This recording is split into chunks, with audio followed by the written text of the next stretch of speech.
In this video, I'm going to be covering every single difference I noticed with One Punch Man Season 3's Episode 2 compared to its manga. I've watched the anime in 0.5 times speed just so I can catch every single frame. That being said, if I've missed any, please let me know in the comments below because I need to get better at spotting these differences. And there's a link to the Discord below now too. So if you want to send me a message there and help our little group of investigators, then please click the link below and I'll sort you out. But let's get right into the video. So we continue from chapter 89 in the manga, where Zombieman is confronting Mr. Genius. There's an additional scene in the anime where Dr. Genius puts down a mug in front of his side of the table as he sits down. There's also a panel that wasn't adapted with Carnage Kabuto, as there's a little toy hanging from the light of his likeness. Minor details about Zombieman stomping his foot on the table. Obviously not satisfied with the answer that Dr. Genius gave him.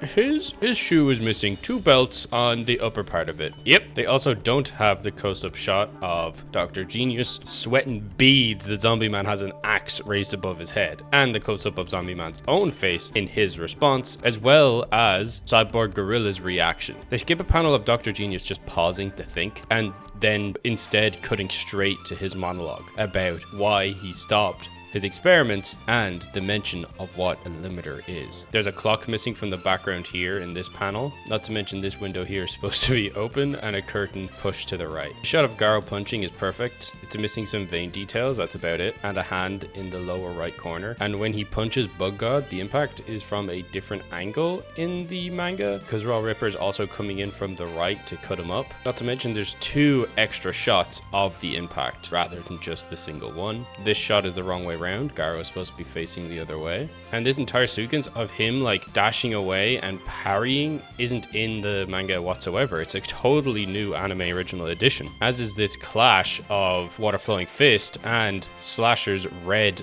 slashing attacks, as well as this close-up swing. Looks pretty damn good to me. And then the jump dodge backflip handstand into Slasher. Then this is the adapted panel from the manga as he runs towards him swinging his arms. I counted every single one of the after images in this sequence compared to the anime to manga, and it's actually just like perfectly accurate. They got every single swing right. They just didn't add every swing that was in the manga, mainly because there's no reason for him to dodge them. They're just added in for like visual spectacle in the manga. Something that did confuse me a really good bit is that we see Bug God creeping up behind Garou, and in the manga he deflects the blade attacks into Bug God's face, which is something that we saw in the trailer for this series. It's just not present in this fight for some reason, instead cutting straight to Bug God's single-handed fist slam. However, we are given an extra shot of Garou's reaction to the damage that had just been done by Bug God, helping like Bug God come across as a bit more of a Chad than he does in the manga. And then the absolute like Kobe punch that Bug God does is really close to the source material, instead only cutting from his waist up rather than showing the back of Bug God's foot. Like, that brought us like a super dynamic pose, which they obviously didn't have the budget for. So they have extra rubble to add more detail to the impact. We skip the panel that shows Garou impacting into the cables from a distance, cut straight to the close-up in like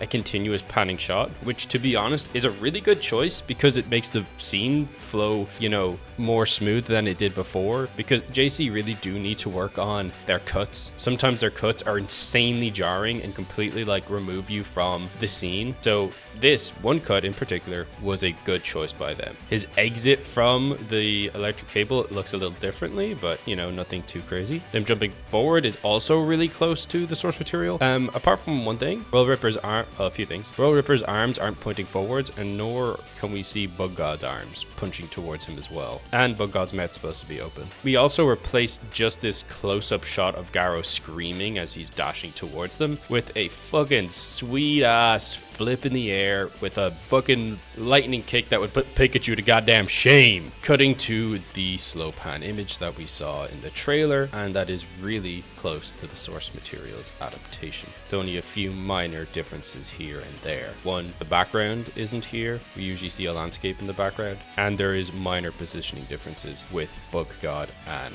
Royal Ripper. This shot here, Cyborg Gorilla should be in the background, but he's not. Also, something I would like to mention is that the sound cut here felt way off. See, there's all this like instrumental music cutting in to like make the audience sympathize with Saitama, but you know, obviously what they're talking about is complete like stupidity and it's just a gag. So this guy's our grounded character who says ridiculous, that's crazy, that's stupid. But in order to get that desired effect, they cut the music so harshly. So his ridiculous, which is at a similar volume to the music, just feels really jarring and took me out of the scene a little bit. This shot is far more zoomed out than it is in the manga, usually a close in on the weathered eyes of Zombieman. This shot in the manga has the cup still spilled from when Zombieman stamped on the desk, but here we have Gorilla Cyborg picking up and cleaning it up. All the visuals in these panning shots are like, they're great, you know, they're well drawn assets, but the thing is, this isn't exactly what we kind of would want from this scene. In the manga, it works so well because, well, I'm not gonna lie, the level of detail Murata puts into each and every design in these big single page spreads just adds so much detail. You read through it as quickly as you can and you get done with the page in under 11-12 seconds. So the fact that there isn't much going on other than just showing the character designs of the characters we've seen in the past, it doesn't weigh on us too much. But here it lasts quite a while. It lasts over a full minute of exposition, panning shots, and these characters being revealed. I think that instead of having them being panning and having these PNGs, which is what they are, move just a little bit isn't enough. They have shown that they are really good at doing imposing impact frames on characters to emphasize emotional moments or just funny moments. If they had just done this with some of the main players from this roster, have the panning shot and then have boom, Deep Sea King pops up and he's got this kind of like almost a card with some form of effect, maybe a watery splash or some crap, it would break this up a little bit more and then have him being placed into this roster of villains. And then add Boros, boom! Just two little additions to add at least something to this full minute of pan. I fully understand why it's one-to-one with the manga, but you know, anime is a different medium. It needs to deliver something different.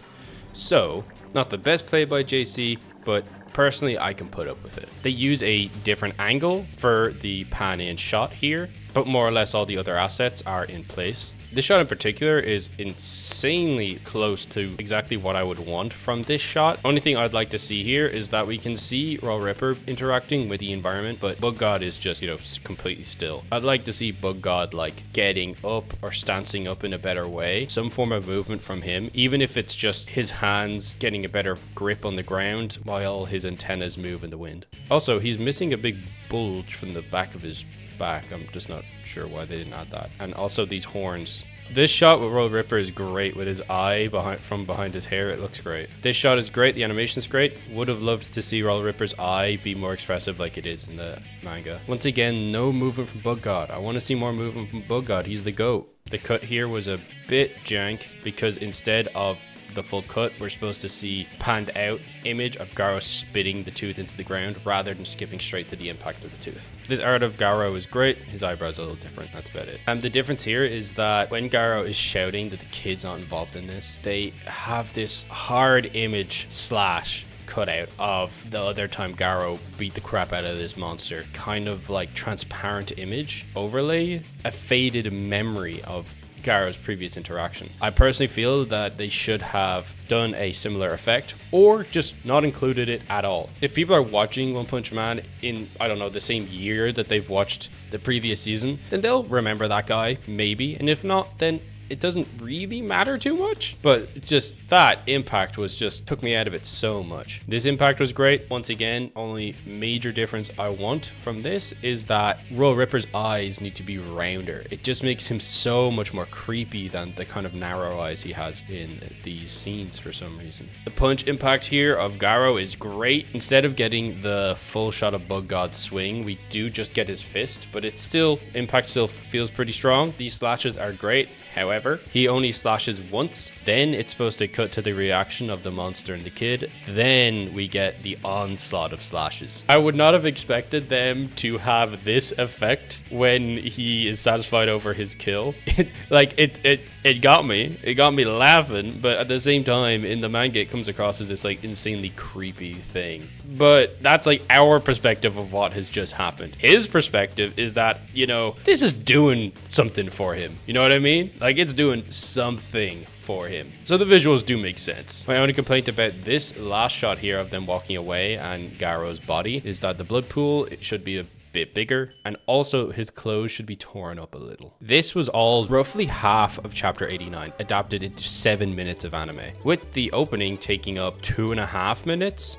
So 6 minutes. 6 minutes for half a chapter. Usually you'd be like, well, that's, you know, that's fair enough. That's only just one chapter, 30 pages. It's 6 minutes for 30 pages of detail, and a lot of which being exposition, something that we've seen so much of in the anime so far. Later on, we get a lot more hard action, and that Ripper scene was pretty good. It wasn't insanely good, but it was good. It was good enough for me to be happy to see what they do with the rest of the season. I'm not saying that I would rather take this project over someone else, some other studio, but what I'm saying is that they are actually able to deliver us a anime. No other studio has been able to do that. Talks with Mappa and Madhouse seem to always get nowhere when it comes to One Punch Man and its committee, which is controlled by Shueisha, by the way. But anyway, let's move on. We get a very accurate adaptation of what Saitama's apartment looks like in its original panning shot, and to Genos' face. So, you know, no changes there really. In this shot of revealing what Genos is looking at, which is King's Game Boy, instead of just having them be an empty void, they're,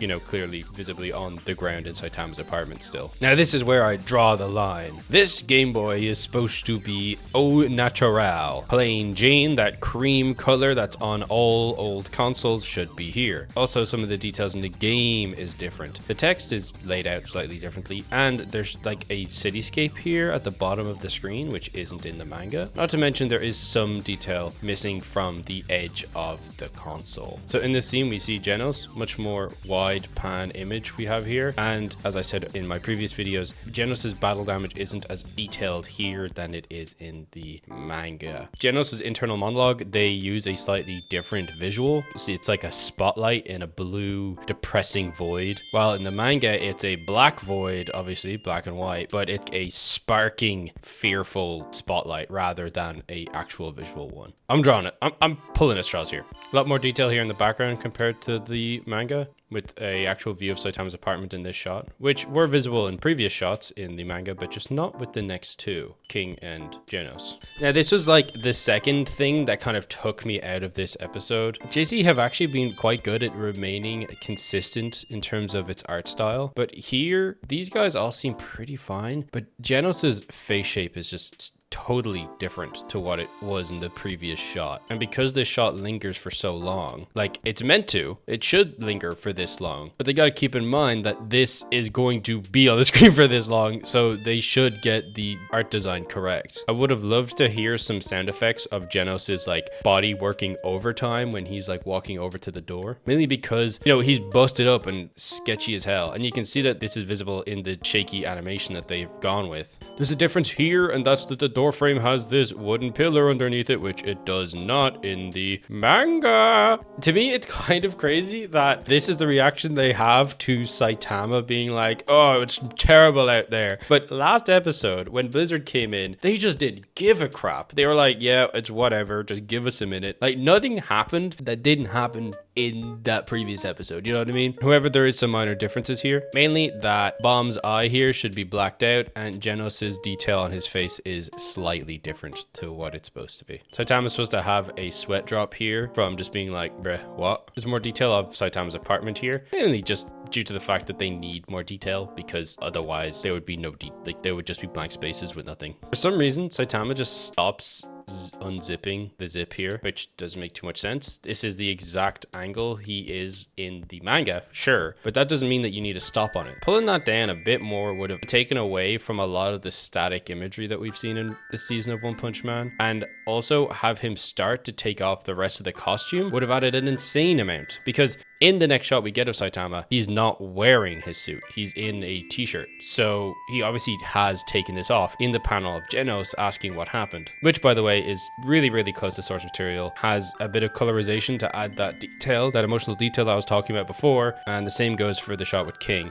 and the shot with Bang. And then this shot with Saitama is really good. So the shot with Saitama where he says he dropped his wallet, obviously having the blank space would be fine, it would work okay, but they added like this kind of sketchy watercoloring feeling shot of just adding detail but it feeling hollow. At least to me, it seems to lend itself really well to the joke. Once again, not in the manga, but a great use of color here of these guys are just sick of Saitama overreacting over nothing and Saitama being enraged. You know, blue for bruh and red for what the heck. I feel like a few close-ups of Saitama going would have been so strong here to break up this huge panning shot. However, there's added detail to the shot in other ways. You know, for example, Blast isn't supposed to be here. He's not in the panel in the manga, but he's in the shot in the anime. The shot of the reveal of the true horror peak, especially with the coloring that they've done. I love this. A lot of people have complained about the coloring for these moments. I love them. So Genos' wording is a little different in the anime, but it's more or less the same, you know, idea. And the music hits, making it really funny. Another jarring cut with the sound though, when Genos is like, I'm gonna go, and then Bomb comes in and they hard cut the music rather than having a sound effect or have it fade out. It is a little jarring. I feel like there's a little more detail to Genos here, like his eyes aren't blacked out, and in the manga the eyes are blacked out, and I feel like that adds more detail, more emotional detail, because it shows that Genos really doesn't like seeing her around. She takes too much of Saitama's attention. It's like, you know, a sibling rivalry almost. You know that hate I was talking about earlier? It's visible here in the anime. Red ass eye fucking despair that he couldn't be the one to help his master out. It's in this moment that Genos has the realization that she wants to be Saitama's disciple as well, and how he needs to stop that at all costs, but that thought is interrupted by something really fast approaching them. Now, instead of the two panels that show Genos' initial reaction and him thinking that something is approaching at high speed, instead of it being a panning shot of outside Saitama's apartment again and a upper body shot of Genos from below, what they do is they simply just zoom in on the previous imagery, adding different shade of color grading to show that different emotion, then hard cutting to the next panel. Instead of having more imagery of outside of Saitama's apartment, they cut straight to the reaction image of Bang, Bomb, and Blizzard,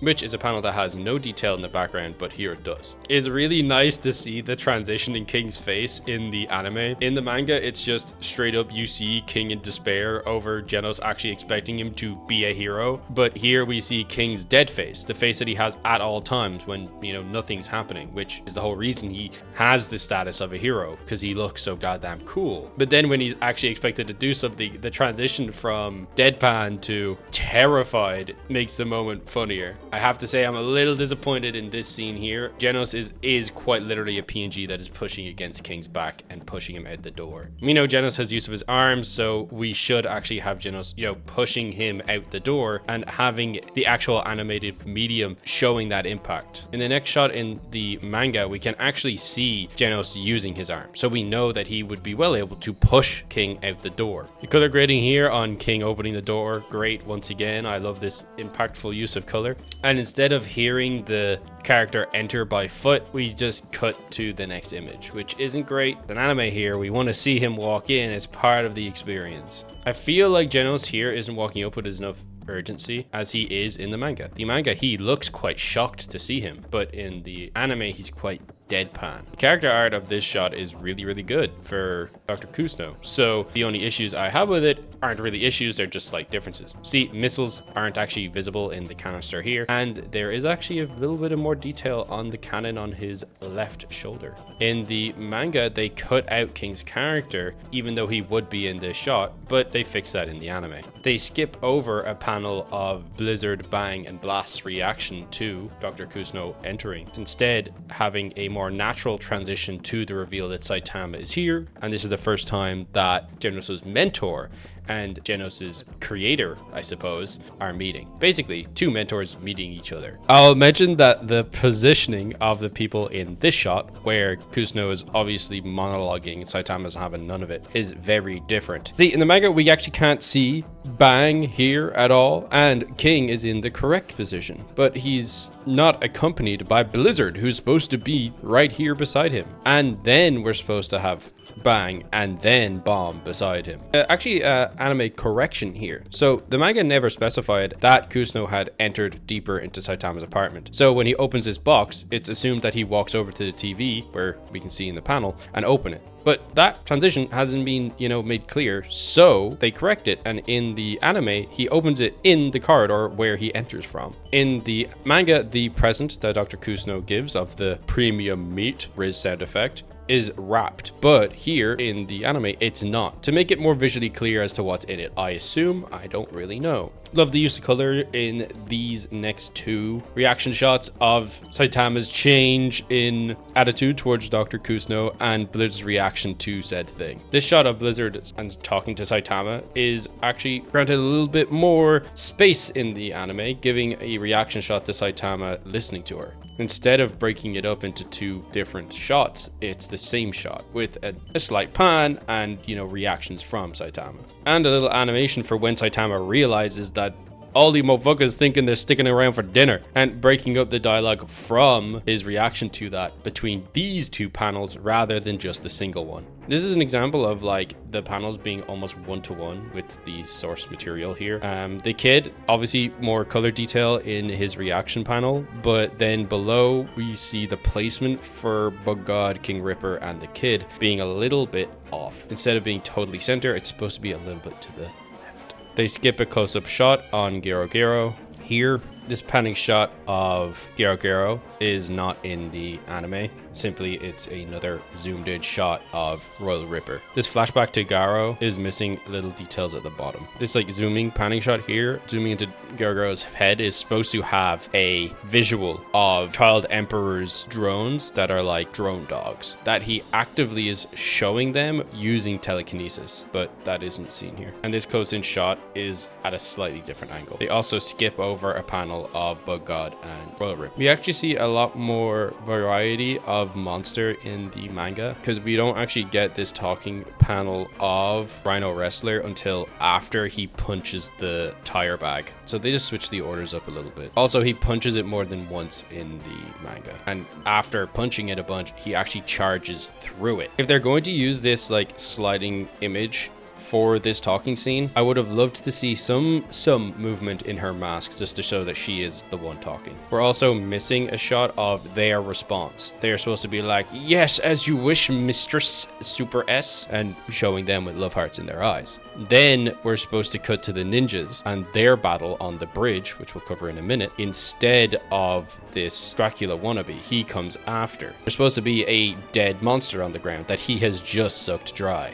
Then it comes to that panning shot we saw before and the conversation he had with the turtle monster. He daps up his med, cleaning himself up, and that's when the other two monsters walk past. This shot with the prisoners and the cat monster is almost one-to-one with the manga, apart from the fact that the panic shots are good, but we do see every character that's talking in the manga. We see close-ups of them, which it just isn't present here. Mainly because it's not that important, and they're already skipping over some of the content in these sections here at the end where they're revealing some of the characters that are going to be in the coming arc. This is where they insert the ninja scene. This is probably the best of these kind of revealing shots, right? It has the most animation, and obviously it's set in the same place as the fight with Flashy Flash later in the season. Spoilers for that. I'm not going to say any more on that. The designs are really, really good in comparison. We see this flying kick. The character's still visible in the manga, but obviously that'd be a nightmare to animate. So what they've done is they've just turned him into a fiery circle, which is the same, display as we see here. They add this whole sequence of his foot coming in. It has a lot more detail than it does in the manga. See, the manga, he blocks the first impact, but here he dodges it, jumps back, and then blocks it. And that's when we see this panel here, after letting off a few flurries of his own. In this dashing around thing, we don't actually see them at all in the manga, but we kind of see glimpses of them in the anime. I really feel like a better way to do this would have just to make the details of the splashes more impactful. And that way it's very clear that they're jumping from place to place. In the manga, we can see close-ups of their monsterized faces, but in the anime, we just don't see it at all. It's blackened out. Then we see this swirling attack that they've done here, doing a pretty good job of visualizing what's going on in this mayhem, while also visually showing what caused this explosion. Then having them run up the side of the cliff and the bridge. My only note is that they skipped the last panel of that interaction. Now, this is an interesting enough change. See, here, they're supposed to come across this massive monster lizard who wants to eat, Royal Ripper's kid. And he's about to fight Royal Ripper for the right to do so. That's when G5 comes in, and in order to get the lizard out of his way, throws another monster into the lizard's mouth. And, in the manga, that seems to satisfy him, and he fucks off. That's where we cut to this scene in the anime, where G5 reveals that he has the head of Metal Knight's helmet. Then more or less the rest of the episode is 1-to-1 with the manga, mainly because it's simply talking scenes.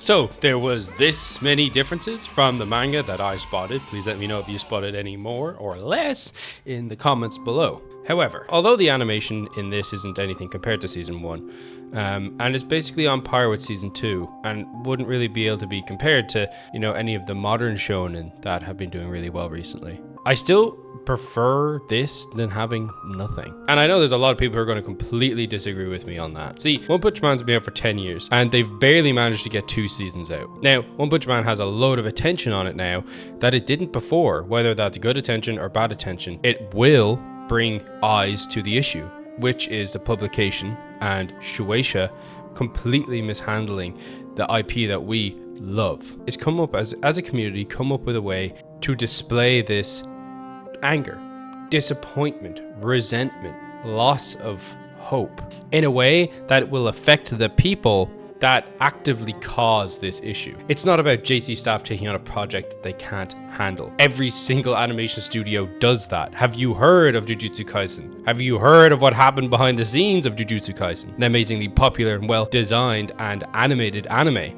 but it was destructive to the people involved because of who was handling it. Now, that's a totally separate issue, but it has links. Whether or not you think JC staff should animate One Punch Man doesn't change the fact that they're not the ones in control. It is Shueisha. So join the Discord and let's try figure out a way that we can actually make a meaningful change and gain the attention of, because what they're doing, we can all agree isn't okay. If you want more reference to what exactly they are doing, check this video here. Thanks for watching.